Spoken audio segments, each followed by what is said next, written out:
आप देख रहे हैं सुप्रभात न्यूज एमपी और मैं हूं आपके साथ महक कपूर। आइए नजर डालते हैं 25 फटाफट बड़ी खबरों की ओर। इससे पहले न्यूज को कहां से देख रहे हैं आप हमें कमेंट करके जरूर बताएं।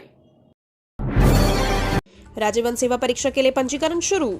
मध्य प्रदेश लोक सेवा आयोग की तरफ से राज्य वन सेवा परीक्षा 2023 के लिए पंजीकरण की प्रक्रिया 27 अक्टूबर 2023 से शुरू हो चुकी है। इच्छुक उम्मीदवार आधिकारिक वेबसाइट mppsc.mp.gov.in पर जाकर ऑनलाइन आवेदन कर सकते हैं। MPPSC राज्य सेवा भर्ती परीक्षा के लिए आवेदन फॉर्म भरने की अंतिम तिथि 8 नवंबर 2023 दोपहर 12 बजे तक है, जबकि आवेदन पत्र में बदलाव करने की अंतिम तिथि 29 अक्टूबर 2023 से 10 नवंबर 2023 दोपहर 12 बजे तक है। उम्मीदवारों को प्रति चुनौती 50 रुपए शुल्क देना होगा।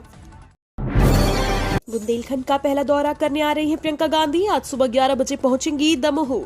राष्ट्रीय कांग्रेस की महासचिव प्रियंका गांधी आज शनिवार को दमोह की कांग्रेस के चारों विधानसभाओं के प्रत्याशियों के समर्थन में आम सभा को संबोधित करने दमोह आ रही है।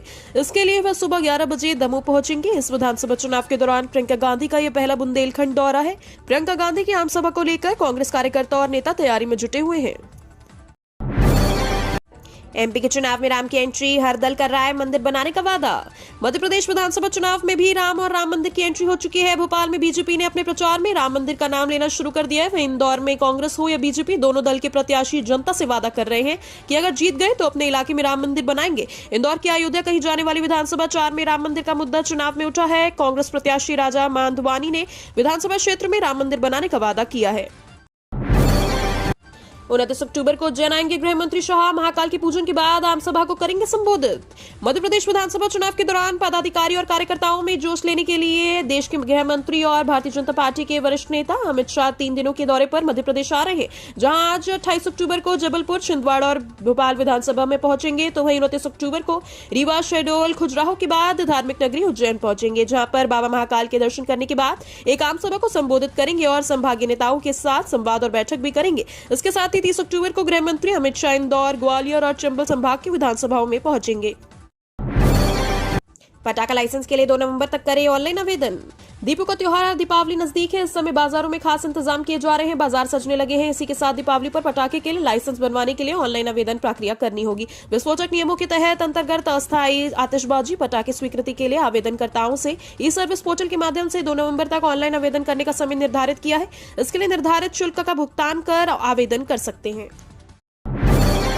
अच्छी क्वालिटी के उड़द के साथ गेहूं की भी कमी, भाव बढ़ने की संभावना। इस साल उड़द की कटाई के दौरान वर्षा होने से क्वालिटी प्रभावित हुई, जिसके कारण मंडियों में दागी माल की आवक अधिक हो रही है और बेस्ट क्वालिटी की उड़द की आवक बेहद कमजोर है, जबकि अच्छे मालों की मांग मजबूत बनी हुई है। ऐसे में आगे उड़द की कीमतों में तेजी की उम्मीद की जा रही है। बेस्ट क्वालिटी की देसी उड़द में 200-300 रुपए प्रति क्विंटल की तेजी देखने को मिल सकती है। कतर ने भारत के 8 पूर्व नौसैनिकों को सुनाई सजा। भोपाल के पुरनेदू तिवारी भी शामिल।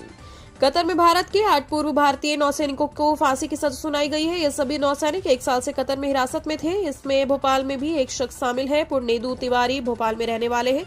पुरनेदू भारतीय सेना में कमांडर के पद पर अपनी सेवाएं भी दे चुके हैं। कहा जा रहा है कि इन पूर्व नौसैनिकों पर जासूसी के आरोप लगे हैं। इन पर कतर के पड़ोसी देशों को जरूरी सूचनाएं देने का आरोप लगाया है।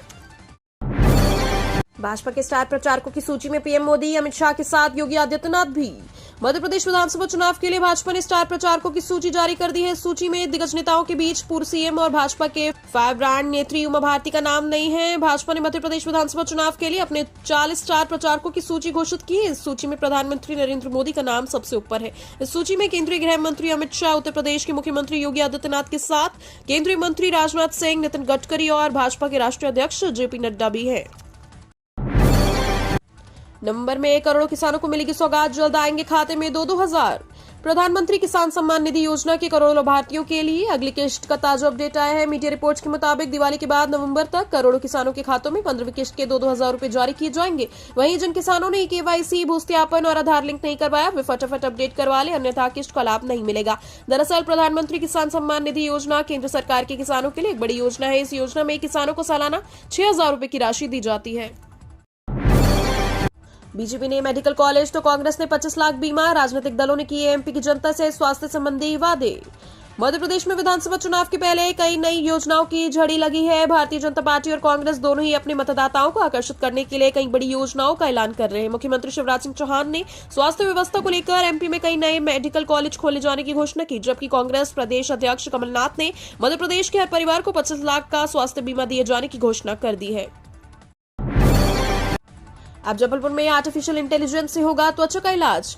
डॉक्टर बतरास हेल्थ केयर ने हाथीताल स्थित क्लिनिक में A1 संचालित डिवाइस A1 स्किन प्रो का अनावरण किया है, जो कि विश्व का पहला 5वां जनरेशन A1 स्किन एनालाइजर है।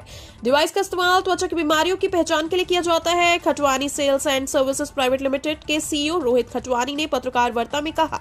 उन्होंने पत्रकारों से संबोधित करते हुए कहा, आर्टिफिशियल इंटेलिजेंस से त्वचा का इलाज होगा। एमपी विधानसभा चुनाव 2023 के लिए केंद्रीय कृषि मंत्री नरेंद्र सिंह तोमर ने दिमनी सीट से भरा नामांकन। मध्य प्रदेश विधानसभा चुनाव में मुरैना जिले की दिमनी सीट से प्रत्याशी बनाए गए केंद्रीय कृषि मंत्री नरेंद्र सिंह तोमर ने अपना नामांकन फॉर्म दाखिल किया। गौरतलब है कि नरेंद्र सिंह तोमर मुरैना श्योपुर संसदीय सीट से अभी सांसद हैं और दिमनी विधानसभा इसी लोकसभा क्षेत्र में आती है। मध्य प्रदेश विधानसभा चुनावों में प्रत्याशियों की घोषणा करते समय भाजपा ने इस बार तब सबको चौंका दिया जब पार्टी ने 3 केंद्रीय मंत्रियों सहित 7 सांसदों को मैदान में उतारा। सर्दी के मौसम में बदलेगी राजा महाकाल की दिनचर्या, आधा घंटा देरी से करेंगे भोजन। विश्व प्रसिद्ध ज्योतिर्लिंग महाकाल मंदिर में कार्तिक कृष्ण प्रतिपदा 29 अक्टूबर से राजाधिराज भगवान महाकाल की दिनचर्या बदलेगी। सर्दी के मौसम में अवंतिका नाथ सुबह आधा घंटा देरी से भोजन करेंगे, वहीं संध्या आरती वर्तमान समय से आधा घंटा पहले होगी। यह क्रम फाल्गुन पूर्णिमा तक चलेगा। दरअसल महाकाल मंदिर की पूजन परंपरा में गर्मी व सर्दी के क्रम में प्रत्येक 6 माह में भगवान की दिनचर्या बदलती है।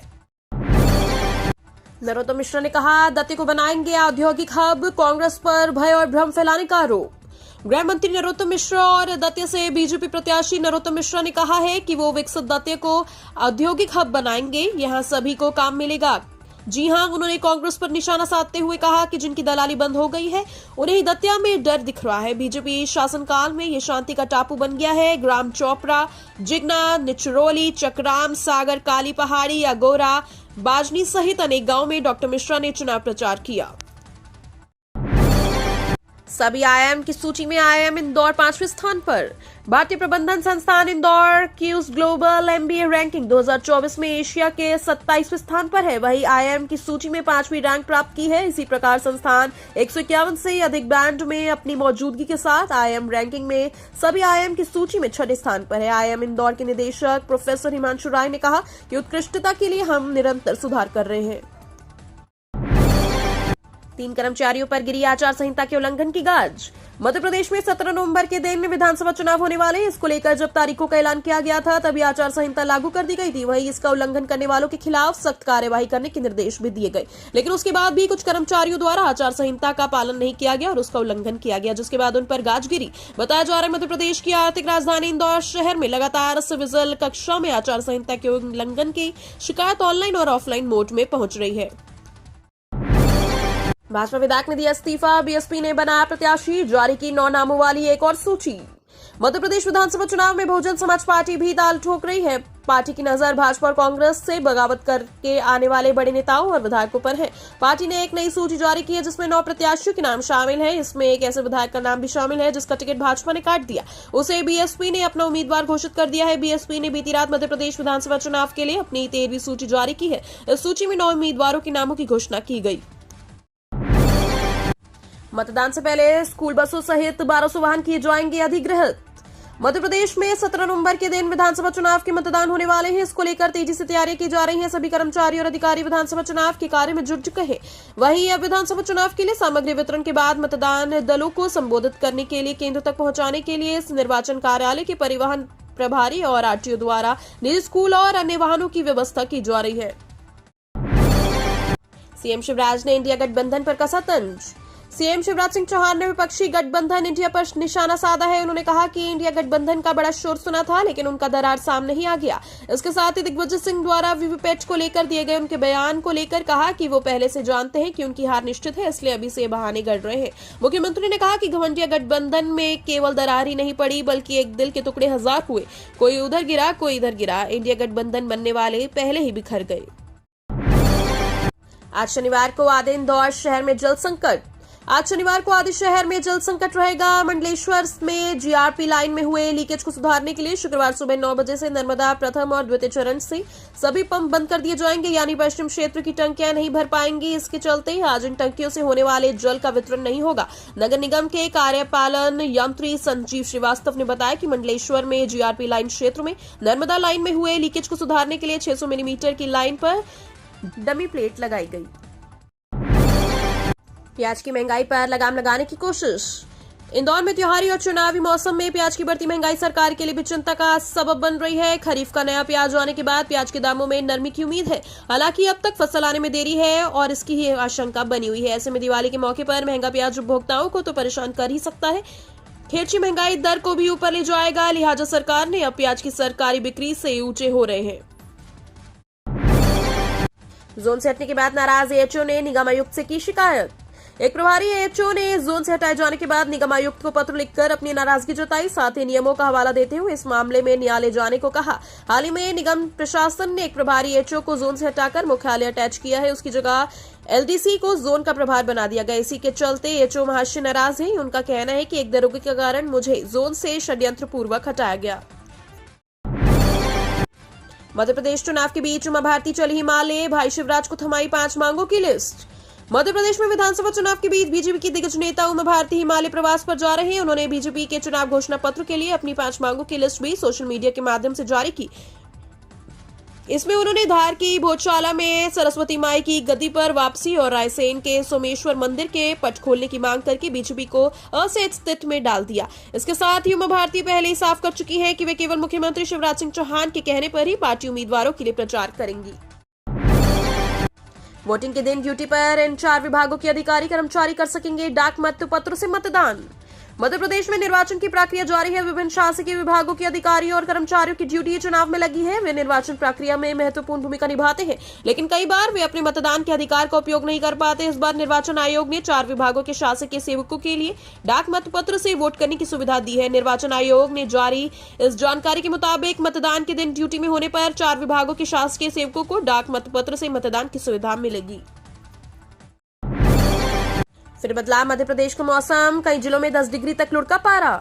मध्य प्रदेश में मौसम शुष्क बना हुआ है। अधिकतम तापमान स्थिर हो गया है, वहीं न्यूनतम तापमान में गिरावट का सिलसिला जारी है। हवाओं का रुख उत्तरी होने के कारण प्रदेश के कई जिलों में ठंड बढ़ने लगी है। मौसम विभाग ने अनुमान जताया है कि इस महीने के अंत तक हिल स्टेशन पंचमढ़ी सहित प्रदेश के कुछ स्थानों का न्यूनतम तापमान 10 डिग्री सेल्सियस तक गिर सकता है।